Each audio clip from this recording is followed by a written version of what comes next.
What's going on, people? We are back with the last week of the AWS Cloud Practitioner certification prep, right? And this is a dual prep situation. So after this week, we're going into the AI practitioner, but this is the last week. So if you're new to AWS and IT, well, maybe you just new to AWS, then you got to go back and watch the rest of the previous videos to kind of fill yourself in on the Cloud Practitioner. We're moving on to the next thing after this week.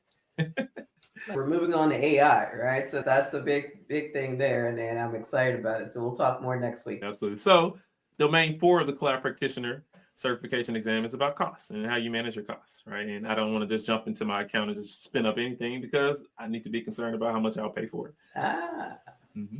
So right now we're just looking at the exam guide. It's not the top of the exam guide. It's right down at domain 4, as you can see. And billing, pricing, and support, it's all about kind of being aware of what you're spending in the cloud.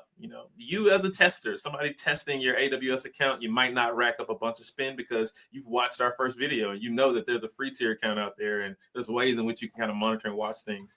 But somebody who's being operational in the cloud, you need to kind of devise a pretty good plan. What you think about that, Coach? Yeah, I 100% agree there. Right? It's one of those things you don't want to be hit with a large bill for an EC2 instance that you forgot to turn down or terminate, right? So we'll kind of tie it back to some of the previous conversations that we had around the trusted advisor and the well-architected framework. And we've got a little treat for you in the sense of our CTO and how he talks about the frugal architect, right? And when we think about that frugality, it's really about optimization and sustainability in my mind of making sure that we're as efficient as we possibly can be. Because that's really the whole premise of the cloud. Well, in my mind, again, right? One of the premises of the cloud. So let's jump Absolutely. Let's jump right into that, Coach. I think, considering our CTO and what the CTO has to say, it looks like here's a very nice article called The Laws of the Frugal Architect. You were just talking about that, right?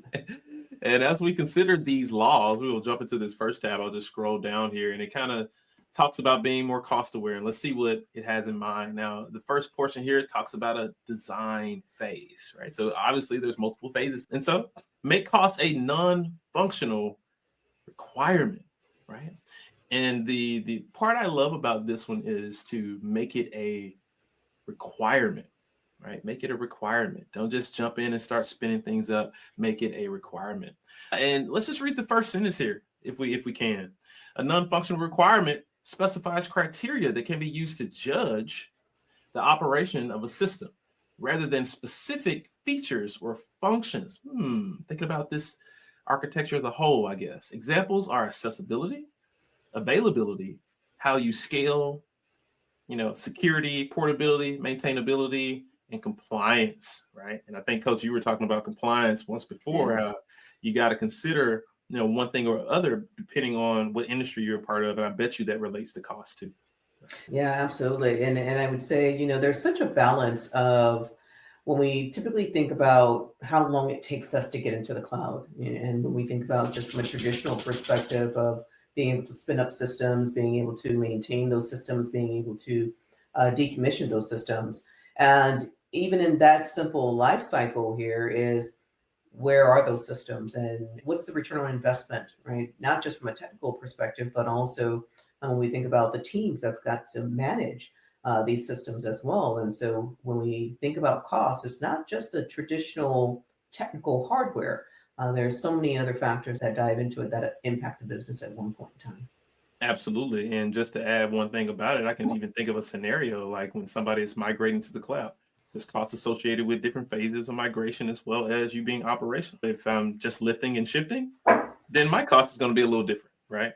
If you're not lifting and shifting and you're now modernizing your environment, instead of using EC2 instances, you'll use a service that's on the Cloud Practitioner like Lambda, which is a serverless service. You don't have to worry about managing compute, but there's different cost implications there. So you got to worry about that, right? Absolutely. And so let's check out the next section here. It looks like systems that last align costs to business. And I think we just implied that, right? We just talked about that, right? Architecting is a series of trade-offs. Let's look at the next phase. The next phase says measure. And the first bullet here, right? Number 4 says unobserved systems lead to unknown costs. Without careful observation and measurement, the true costs of operating a system remain invisible, like a utility meter tucked away in a basement. I love this, how it's written. Yeah. Lack of visibility enables wasteful habits. Making meters more visible can profoundly shift behaviors. And Coach, I can think about a service that allows us to kind of do that. Right, a couple of them actually. Yeah. Yeah. And when I think about the exam specifically, you know what? AWS budgets is just ringing off in my head. I don't know about you, Coach. It's just ringing off. It's like, was our CTO talking about AWS budgets right here? And it could be a collection of things like, alerts that you get from CloudWatch in relation to budgets. But understanding your system and saying to yourself, hey, you know what? I'll set a threshold, right? So I can be aware of how things are operating and, what I'm paying for that system. I think, you'll have an opportunity to kind of really take hold of your account, especially when you have CloudWatch anomaly as a feature, right? And just watching those anomalies, those spin anomalies. And, I don't want to get too deep into it because it's not on the exam, right? But the service AWS budgets is, right? So look into it. You'll find a way to create alarms. Absolutely. Yeah. So tracking utilization, spinning errors, and more is crucial for cost management, right? Yeah, you can't measure anything that you can't see. Love Right? this. It's just fundamental. You cannot measure anything that you can't see, and you can't hold yourself or your teams accountable without having some sense of accountability, and you've got to know, right? So knowing is really the first thing. And as that phase, you've got to measure.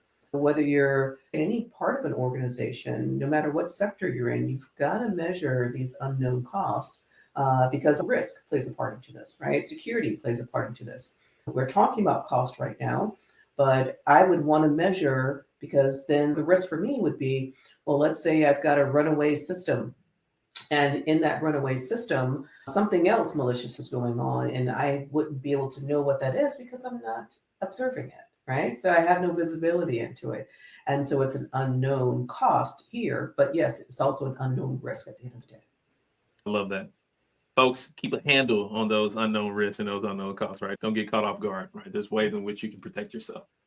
Cost-aware architectures implement cost controls, right? We were just hinting at it. Again, I'm not going to do it to you. I'm not going to go that deep, setting up cost monitors and things like that, right? But cost allocation tags might be something that you can look into, right? So you can create your own self some cost monitors. We all have a budget, right? We have a family budget. At least that's what I like to think, right? Yeah. And so in that budget, if you go over that spend, or let's say I even have an alert on my mobile device from a banking perspective, right? If there's my credit card, if there's a charge, one of my kids or that my wife puts out there, right? And I'm getting a quick alert, I'm getting a text message, right? And I'm like, oh, wait, hold on. That's going to alert me to something that's going on that's abnormal, or if it goes over a certain threshold.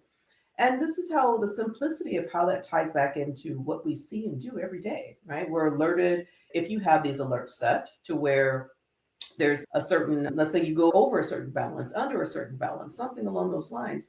And it's really no difference here because whether that alert is around a financial perspective about, a credit card charge that's over a certain threshold, or that there's this abnormal spend, right? And so the same factors apply. It's just now, what do you do with it?